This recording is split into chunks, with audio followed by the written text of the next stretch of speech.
This week's webcast, I'm Rudy Maxa. I'm a travel journalist, and if this is the first time you're joining me, I'm delighted to have you here. We do this every 2 weeks, and they're long-form conversations with people related to travel, sometimes tangentially, but certainly travel is part of our interview, and it's nice to have you here. This, for our audience who often joins live, because most of our webcasts are live, today it is being pre-recorded because my guest, novelist John Burdett, who you see on the right side of the page and is going to have to endure a long introduction. He is in Thailand. And if we did it live with him at our normal time, he'd have to be up at 3 a.m, which is never a good time to have a guest on. And this is a 3-continent production today. I am in Mexico, in Puerto Vallarta. John Burdett is in his home in Bangkok, Thailand. And our engineer, Tommy Danielson, is in Norway, visiting his family. John Burdett is, well, first of all, I told you he lived in Bangkok, Thailand. I've long been a fan of Bangkok. I have many friends there. I first visited 40 years ago and go off as often as I can to return to see those friends and to see Thailand. And years ago, I discovered his novels. He is an Englishman who, his father was a police officer, and he eventually became a lawyer in Hong Kong at a prominent law firm, but he always wanted to be a writer. And after he had lawyered long enough to collect a little pot of money, he actually became a novelist. He's published 8 novels, 6 of which are set in Bangkok.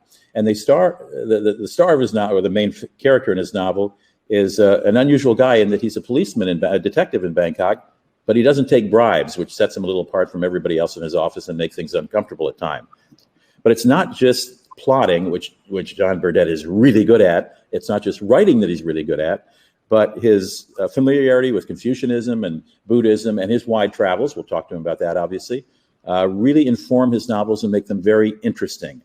And I think you'll, if you've read any of his novels, Bangkok 8, I have a book jacket I'll show you eventually for another one of his books I'm reading. I think you'll be as impressed as I have by his writing. But first, let me welcome John to the show. John, thanks for staying up at least till 9 o'clock tonight in Bangkok and doing this with us. Thanks for having me. It's a pleasure. Now, the first thing I wondered, because I did not know in reading your books that your father had been a police officer in the UK. Has that affected is that the direction that sort of pointed you toward, for lack of familiar cop thrillers?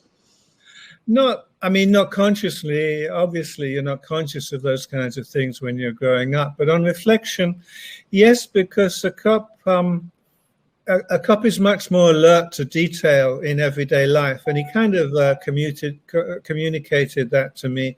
Also, without sort of even thinking about it, I developed some sense of police procedure. Suspicion, evidence, arrest, interrogation, taken before the initial appearance before the court. All that was just, came as no surprise to me when I started writing novels. And I mentioned that because when we talked prior to you joining, you mentioned that you'd always wanted to be a writer. Since when and what kind of writing did you think you wanted to do when you first had that notion? Well, it was that age when people start asking you that awkward question, what do you want to do when you grow up? And there were 2 things I thought of. One was an airline pilot, and the other was being a novelist. And the airline pilot, because I thought flying was a great thing to do for a living. I mean, fancy getting paid for flying an airplane. But novelist, because you don't have any direct boss. There's no one leaning over your shoulder telling you what to do. And I reached the age of, I must have been 17, about 17 years old. You have to make up your mind what you're going to do one way or another. And I went to my dad and said, look, will you finance me for flying school? And he looked at the price and said, no way. So it was novels from then on. And so it was novels right out of the box. You didn't want to be a magazine writer or a newspaper reporter. Where did you grow up? Where did you grow up in England, and did you travel a lot as a child? Yeah, I grew up in North London, northwest London, and then where exactly? West Hampstead, it's called. I mean, Hampstead is a very posh area, but West Hampstead is like the down market of Hampstead. But it's within walking distance of Hampstead. And when I went to school, I went to in the UK, we call them comprehensive schools, which is an attempt to catch all of the feudal English classes in one school. And so a lot of my chums turned out to live actually up in Hampstead. So Hampstead itself, Hampstead Village it's called, was my main haunt. And it's still one of the most pleasant things I remember about London. And did you travel a lot as a child with your parents? Yeah, well, my parents were amongst the first wave of English people who bought tents. They were called French frame tents. You know, they were tents that hung on an aluminium frame, and drove all the way to the south of France. It was a sudden new thing that people did, even people who didn't have much money like us. And it was a great adventure. It was a huge thing to do. My mum was in a good mood because she loved the sunshine and she loved travel. My dad was in a good mood because he was navigating this big adventure in a foreign country. And I thought it was great too. And I picked up a bit of the language, so I liked French. And my first girlfriend was French. So I was kind of more cosmopolitan than is normally the case, particularly for a kid of a fairly humble origin like as I was. Did you have siblings? No, I did not. No, I was an only child. Okay, so you eventually went to law school, obviously. Well, before that, I went to university. My passion then, by then, was literature. I studied literature at university. I graduated from a very avant-garde university at the time, Warwick University, which actually, case in point, taught American literature. You know, we English are such snobs about literature. We don't think anybody else writes literature in English, but this was a huge revelation for me to just how exciting American literature was. Anyway, I graduated with a good degree, and there was no work at all. The whole country had come to a complete halt. Ted Heath had actually decreed that there would be a 3-day week. Nobody was allowed to work more than 3 days a week. He was in this battle with the miners, one of those continuing. Oh, that was very ugly. Yes. Well, it's one of those continuing feudal contests that the British do, usually without violence, but with extreme stubbornness and bloody-mindedness. Anyway, there was absolutely nothing to do, and I thought, my God, you know, this is my life being thrown away here. At least I can get a qualification as a lawyer. So that would at least mean I tried, because with an English degree, there was obviously never going to be any opening except teaching, and I didn't want to do that. So with a degree, I was able to do just a 2-year bar exam course, which I did. And then I followed it up. You have to do pupillage. That's to say you spend a year with what's called your pupil master, who drags you around the courts. Mine was a very colorful character who did criminal defense work only, and of the lowest kind. Like my first case was an obscenity trial for someone, a pornographer who brought out a book called Snow White and the Seven Dwarfs, very, very well illustrated. So that was my introduction. Baptism by fire. Did you, when you were studying American literature, did you read any like tough guy novels? I say this because, by the way, if you just joined, my guest is John Burdett. He is based in Bangkok, Thailand. He's Englishman, as you can tell from his accent, and former lawyer turned novelist. And his books, Bangkok Haunts, Bangkok 8, we'll list some of them as the show goes on, are just terrific novels with great plotting, great writing, but also a sense of the culture of Southeast Asia that I find particularly interesting. Did you read any tough guy novels like Mike Hammer or anything like that when you were? No, nothing like that. This was all highbrow stuff. It was like William Faulkner and all the and Hemingway, of course, and the kind of stuff that was avant-garde at the time. I can't remember all of it. No, I really didn't get into crime novels really until I read another American writer much later, Martin Cruz Smith, and he did what I then decided to do, which was to put myself in the persona of a detective in a completely different culture. When you were studying American literature, at university. Did you read any tough guy novels? When you said you were reading American literature, I mean, did you read any, Mike Hammer books or I don't know? No, I didn't. I mean, this was highbrow stuff. This was a highbrow avant-garde course, and no, they didn't touch that. It was stuff. It was like William Faulkner, the best kind of Hemingway, Nathaniel West, the classic American literature, plus the more modern stuff, but always the highbrow stuff. No, I got involved when I got passionate about the other kind of American literature that you mentioned, when I picked up a book by Martin Cruz Smith called Gorky Park. You must have heard of it. Gorky Park, which was an enormous bestseller set in Moscow by an author, by the way, who had never been to Russia, as you may remember. Well, that was exactly the thing, the way he put himself in the shoes so completely of that detective in Moscow, and he had complete command of the communist jargon, which you'd have to do if you're being realistic about that at that time. Everything he did perfectly, and I thought, wow, here I am in Southeast Asia. Maybe I can do something like that. I was still at the law firm at that time when I discovered him, but that really stayed in my head, and that's what sort of prodded me forward. That's what gave me the guts to make the huge leap. It was still a huge leap for me to write the first book, Bangkok 8, in the persona of a Bangkok cop. There are plenty of people here, English people especially, writing books about detectives in Bangkok, but they're always like Western men, usually, doing their investigations or living here in Bangkok. I didn't want to do that. And it was thanks to Martin Cruz Smith that I sort of had the inspiration to take the leap. If you missed the name of that book by Martin Cruz, C-R-U-Z, Martin Cruz Smith, it's Gorky Park, and it's worth going back and reading. I know you can get it. I'm sure you can still get it on Amazon. And if you just tuned in, we are doing not a live show. We're recording this because my guest is in Bangkok, and the time difference would have been very unkind to him if we did it our usual time on Thursday afternoon, U.S. time.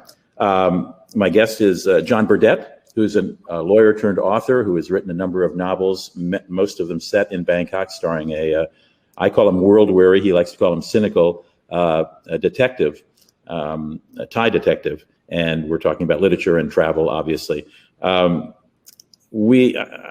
Okay, so you when you left the law firm, had you started writing anything yet? Did you even know if you could complete a book?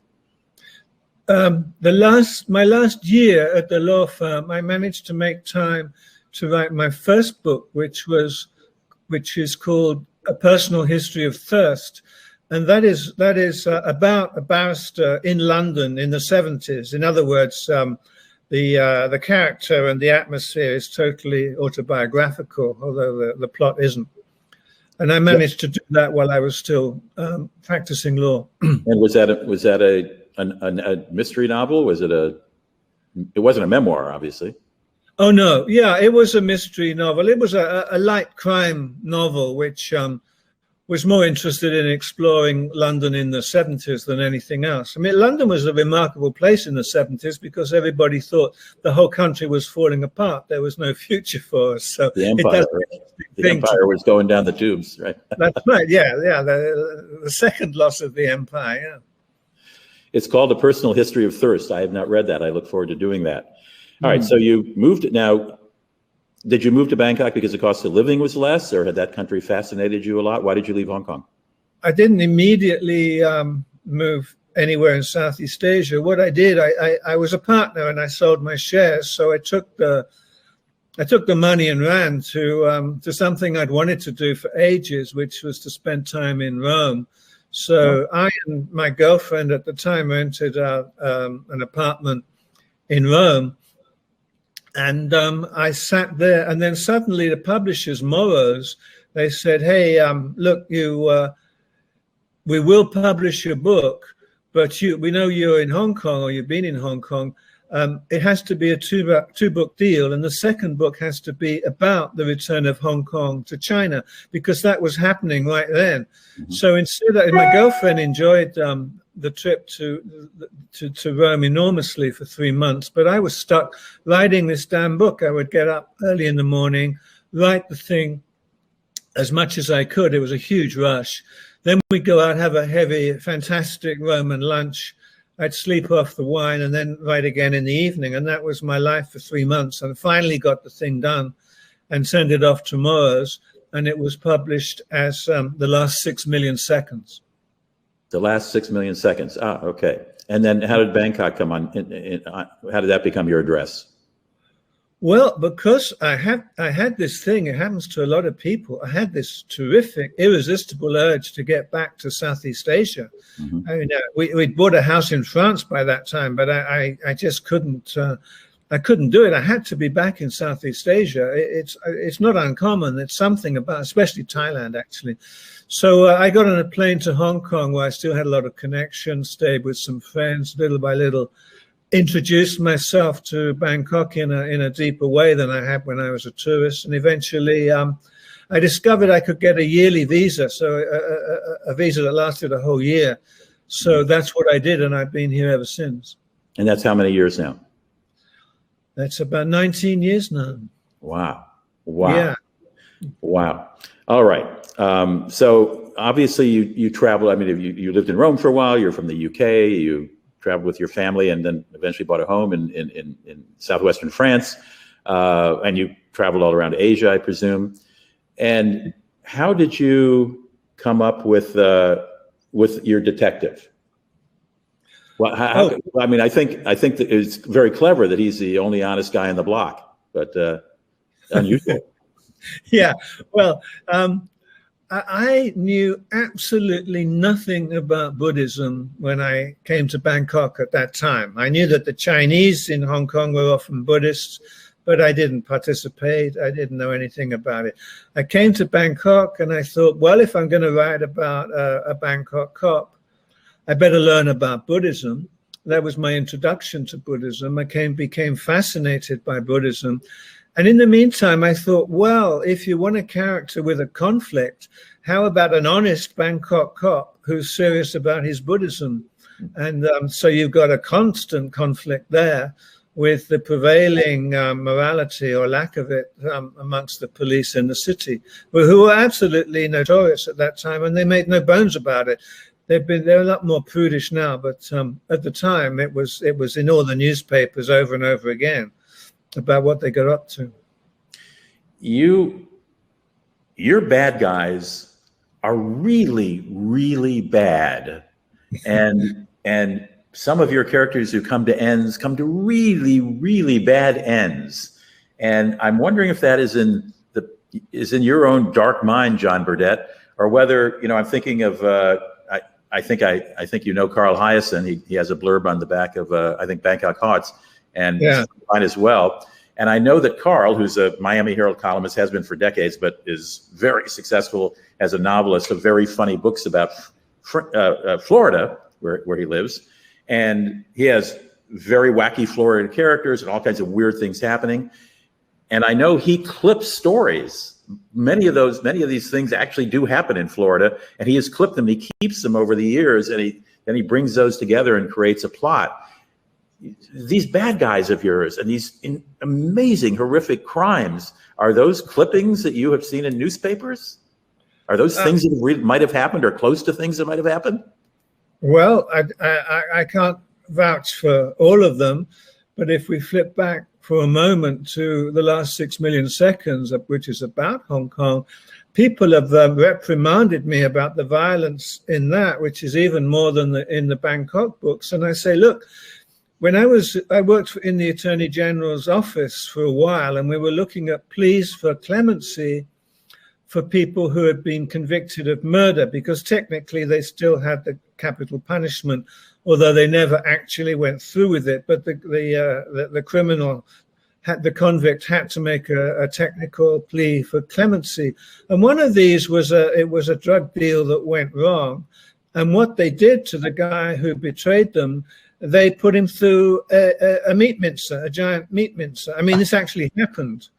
Right. And, so that appears in The Last 6 Million Seconds. But I guess I was inured to those kind of stories. They are very, very shocking at first, but if you deal with criminal law on the serious side, you come across these things which very often are not really detailed in newspapers all that much. At the opening of one of your novels, I can't remember which one, but I know you obviously will. A victim, is found. Well, let me put it this way: it's a very hot day in Bangkok, which it's always a very hot day in Bangkok, and he's had his car closed up, and it's very hot in that car, as you might imagine, in a very hot city. And he opens the door to his car and gets in, and someone has put a bag full of poisonous snakes who have gone nuts because of the heat in the car. And as soon as he gets in, they obviously attack him, and that is the end of him. Did you make all that up?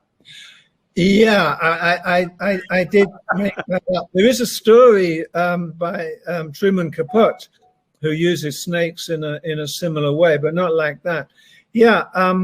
Funny thing is that the publishers and quite a few of the readers are disappointed that not all of my openings are quite that lurid, because it made a huge impact. I mean, some people have come to me and said, I just couldn't carry on with the book when I got to that part. But others have said, wow, I mean, that really grabbed me.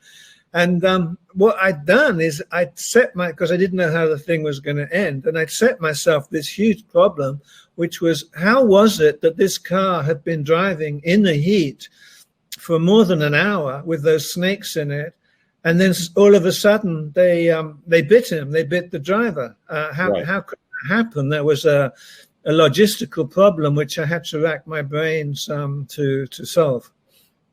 It is quite shocking, but it certainly made me want to read the rest of the book. It didn't turn me off. But some of your subjects have been snuff films. Bangkok Tattoo involved the skinning of people who have tattoos. But in saying this, I don't want our audience to think that John Burdett's novels are all about gore and violence, because what I do find interesting is your nod to Buddhism and your character's conflict and the rationale of a lot of the corrupt policemen, which is and others. How does Buddhism come into that society when you're a cop? How does it affect these guys? Oh, Buddhism is the religion of 95% of the population, but to say it like that doesn't express how deep it goes, because Buddhism, once you get Buddhism, it's a science of the mind. It goes very, very deeply into the mind. And so even cops who aren't good Buddhists, they have a way of looking at it that's wildly different to the West. I mean, it's like they seem to say, well, yes, I was weak and I did these things, and I'm going to have to pay a price for it in my karma of future lives. But that's the way it is. Theravada Buddhism is like that. In Theravada Buddhism, you get to full enlightenment after thousands and thousands of incarnations. It's actually the complete opposite to Tibetan Buddhism, where you can do it in this very life. So there's a huge difference. But that's the way it is. They're kind of philosophical. They're saying, yes, I'm bad. If I wasn't bad, I wouldn't be here anyway, because I would be in nirvana. I think we should point out that Thailand is a country with a lot of superstitions, some based in Buddhism, some not based in Buddhism. I mean, you can walk down, there are certain markets where you can people have blankets spread out on the street selling amulets, which can be made of clay, with stone, rock, metal, each one having a different meaning, often protective, sometimes lucky.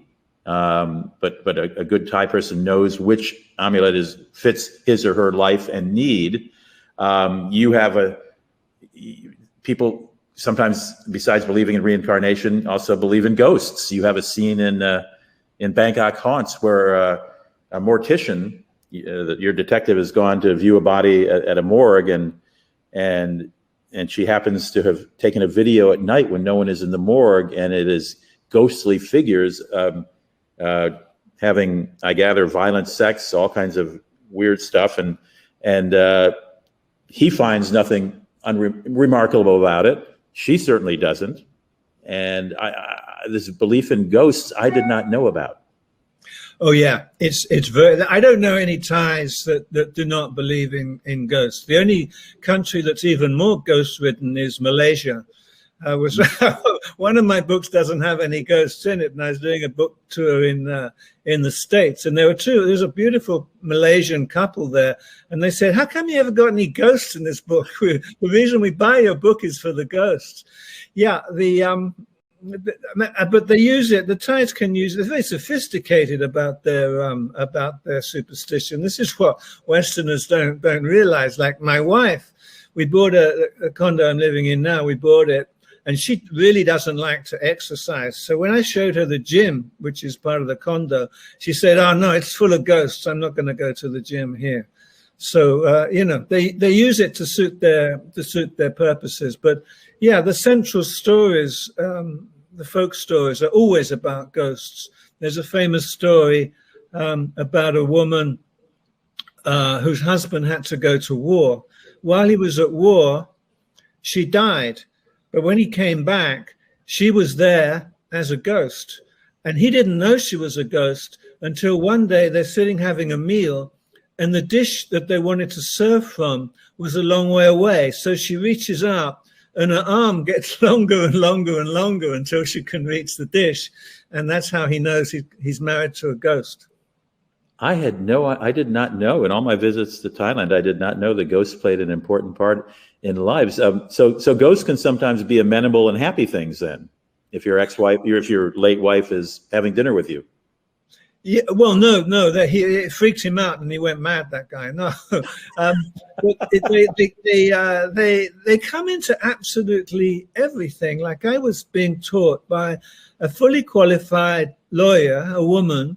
He was teaching me English as a foreign, Thai as a foreign language, because she couldn't yet get a start in law. And she disappeared for a week. She came back and she said she'd spent the week in a graveyard up north because she needed to contact some ghosts, some very special ghosts that were going to help her in her life. And she did, and it was successful. And she claimed that it completely fixed her personality problem. So, I mean, there's a fully educated person to above degree level who totally believes in ghosts, sure. That is amazing. Do you have an amulet? An amulet?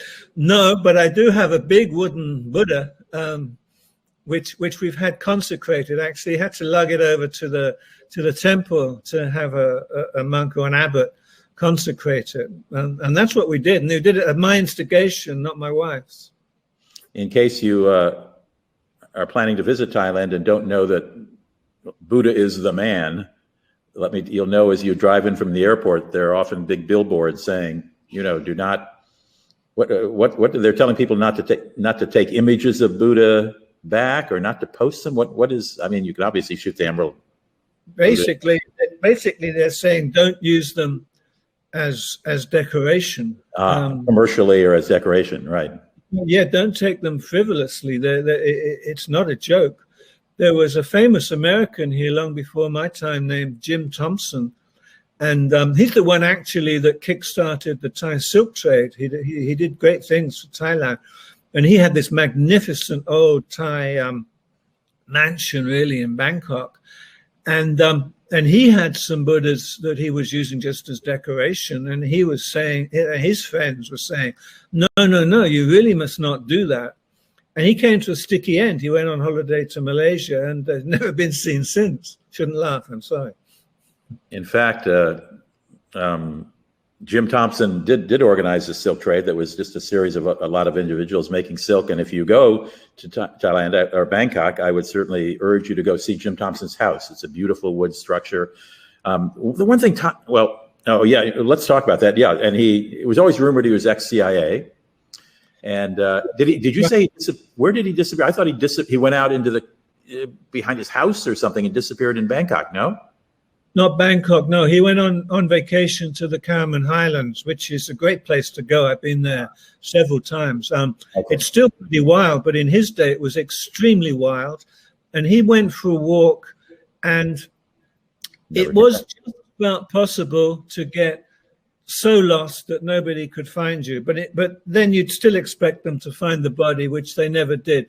And like you say, he was supposed to have connections to the CIA. And there's a rumor that he was kidnapped by the Khmer Rouge and taken to Cambodia. I mean, nobody knows. Right. But there's a Jim Thompson ghost, I bet, somewhere. Must be. But like you say, it's a magnificent house. Yeah, it is. I was going to ask you something that you just touched on right at the end before I got into Jim Thompson. Do you consult professionals or folks who know more about Buddhism than you do when you're writing your novels for certain incidents in your book and certain rationales for things? Not the specifics. It's kind of the other way around. I find out bits about Buddhism which perhaps are not that well known, and that gets put into the book. I did spend 2 weeks as a kind of novice monk. You can do that. And my guide, the monk who was leading me, was an Englishman, and I went on Bindabat. Bindabat is when you get up at 5 in the morning and you go with your alms and you ask for alms to the local people. And those 2 weeks really gave me a huge insight into the way Buddhism is practiced in Thailand. But also, I never stopped reading about Buddhism because I'm so fascinated now for its own sake. Did you go out in the morning with your bowl seeking alms in a saffron robe? I wasn't allowed saffron as a beginner. As a novice, you have to wear white, but you have to go barefoot too. Everybody, that's the rule. So I was barefoot in my white robe, following my saffron master. Yeah. How'd that go? that was fine. It went very well. He was incredibly nice to me because I was also contributing to his charity. He had a charity on the side. But the thing is, I had the luxury of sleeping just off the temple. But the thing is, there was no air conditioning, so every afternoon I would fall asleep and miss my duties as a novice. There has been great movie interest in your books, but I don't think any have been made, and I don't understand why, because they move with such pace, they're so visual, they're so dramatic, they're so interesting. But and anybody who's written books knows Hollywood calls and promises you it's going to be fabulous, it's going to be the best, and then nothing happens. And they option it, and then it doesn't go, and somebody else options it. Is anything alive on the horizon movie-wise with your books?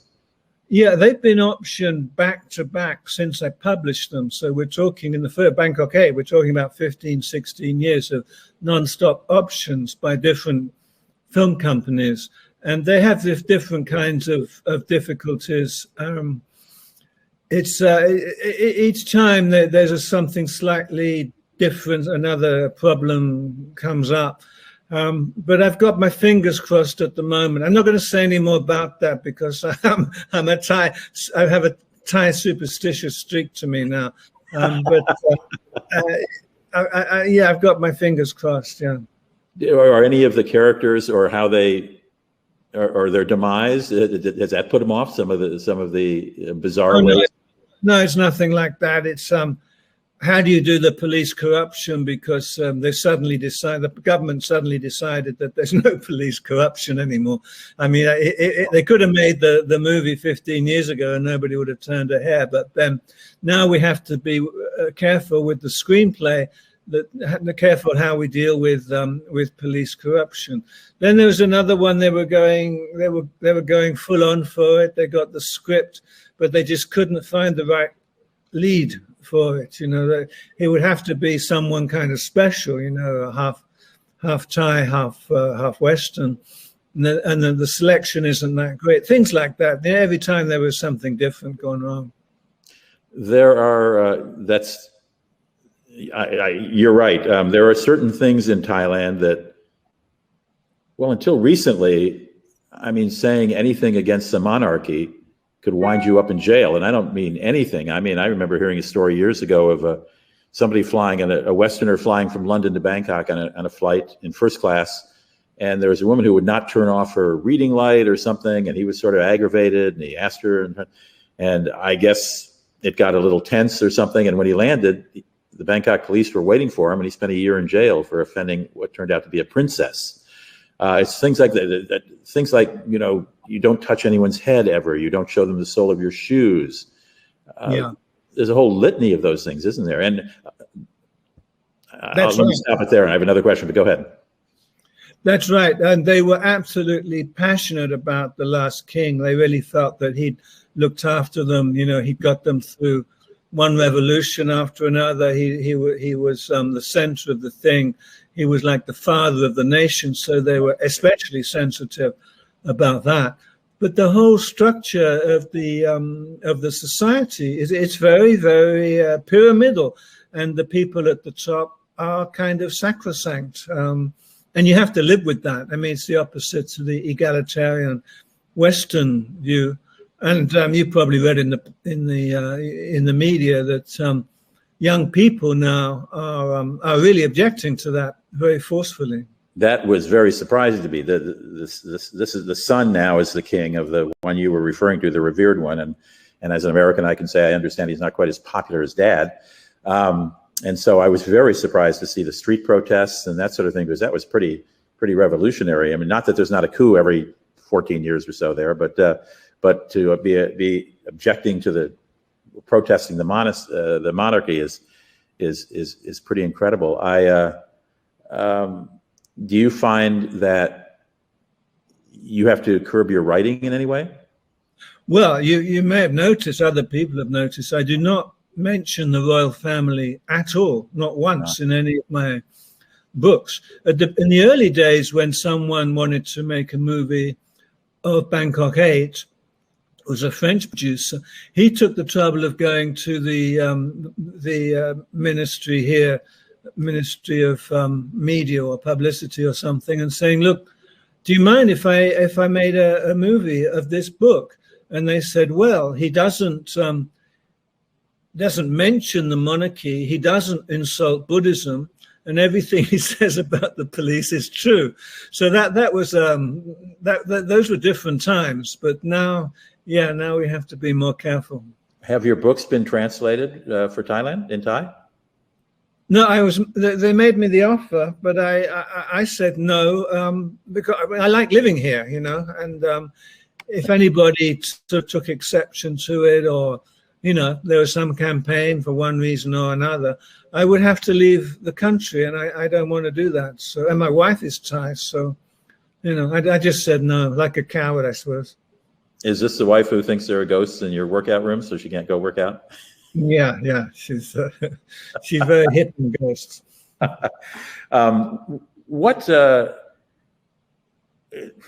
You were talking about the pyramid aspect of society there. I've been told. Well, let me start this way. I'm dating a Thai woman who lives in Bangkok, and the impression of most Americans is that she must be this little flower who just adores the not so rich American, but which couldn't be further than truth, let me tell you. It's my understanding that it's really a matriarchal society, even though a lot of Americans think of going there because the sex trade is so big that, you know, Thai women are just falling at your feet because you're so wonderful. Do you want to disabuse us of that notion?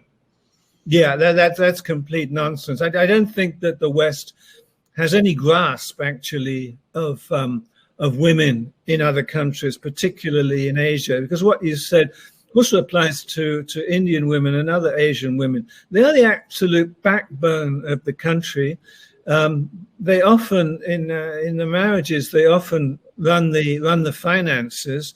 They're incredibly tough people, but they're also extremely female. They don't see it as their role to get all macho and brace themselves for big fights. They just quietly run the place, in a very efficient way. Most of the small businesses are run by Thai women, the shops and so on that you go into. And they're fantastic people. They're incredibly smart. They seem able to learn English at a fantastic pace, much more than the men usually. And the whole thing about the sex trade is completely. It irritates me, to be honest. It's totally misconstrued. The girls who work in the bars that are frequented by Western men are actually looking for husbands. They almost always come from the north, from Assam, which is extremely poor. They're usually the daughters of rice farmers who are on the verge of bankruptcy and destitution. They have two choices, well, three choices. They can stay on the rice farm, which is basically a barter economy. They don't even see cash half the time. They can go and work in a clothing factory. That's 12 hours a day, 6 days a week, Sunday off, but they're chaperoned, living in barracks for incredibly little money. The only hope they have, and it's totally voluntary, nobody makes them do it, the only hope they have is to go and work in the Western bars, which they do, and they receive money equal to that received by a mid-ranking professional. They save up enough money. If they don't find a husband, they save up enough money to go home. They take care of their parents' medical needs. They build a nice new house because houses are made of wood. They're very cheap. And they are the queen of the village. Everybody adores them for what they did. Okay.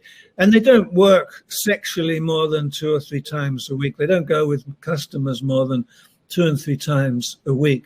But it irritates me that Western feminists sort of have this thing. I mean, basically, they don't like it that the Western men go and have fun in other countries. But the thing is, if people cared so much about the sex trade, they should give these girls other options. They could pay more for the cotton, for example, and the shoes, which are, the reason clothing is so inexpensive in the West is because of girls like this working almost slave labor in the factories.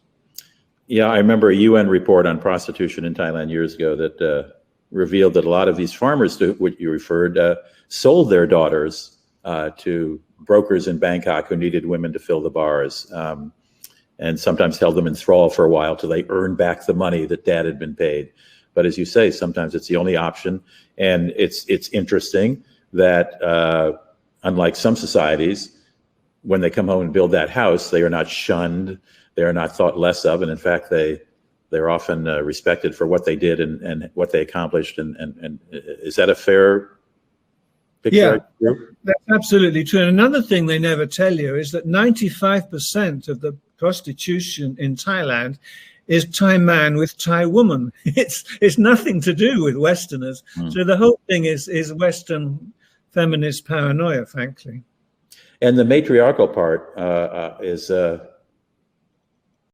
just totally not understood by anyone in America, because America certainly is not matriarchal, and they can't conceive of your main character, the detective, his mother. What did his mother do?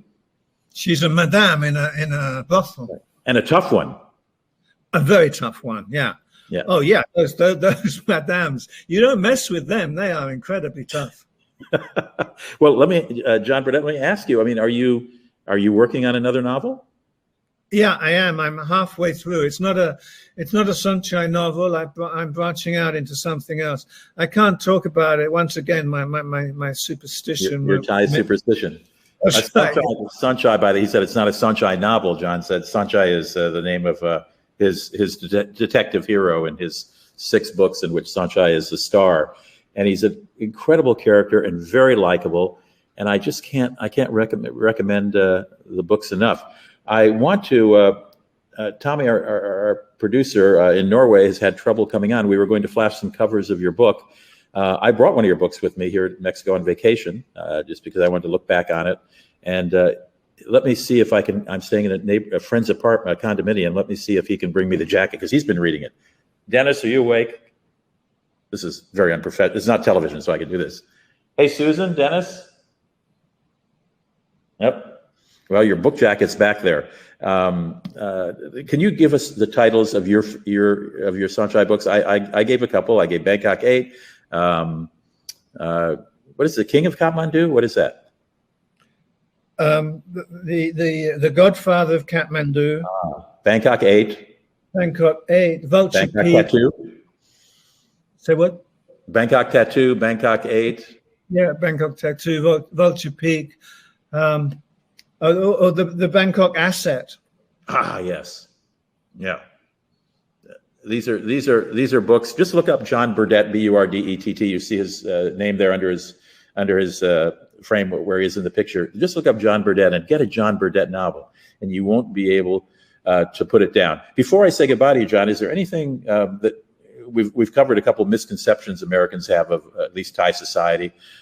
Any advice you'd give to someone coming to Bangkok as an American, or what you find Americans most misunderstand about the culture when they land for their first time, or second or third time for that matter?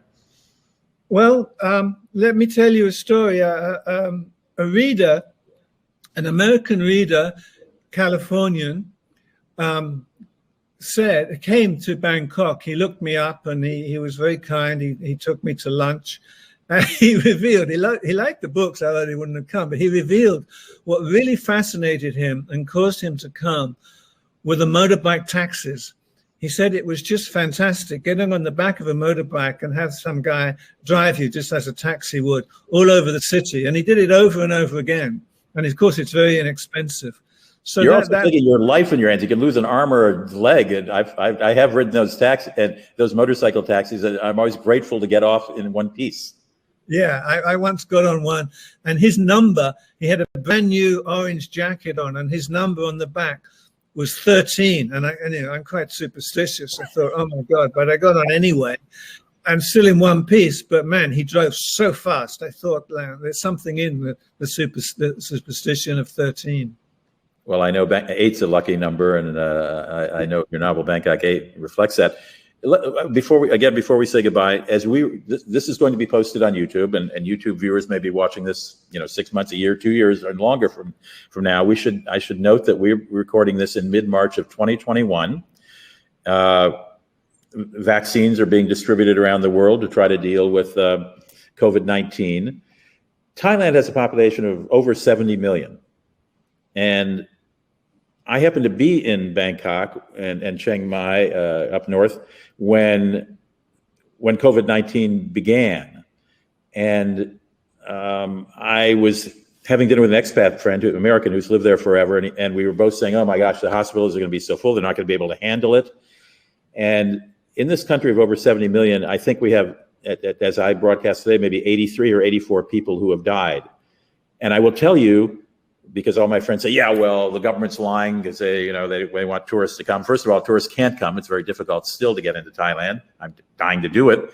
But my friend broke his hand or broke a finger or something, and he went to two hospitals in Chiang Mai and one in Bangkok, just as she was shopping around. It wasn't urgent.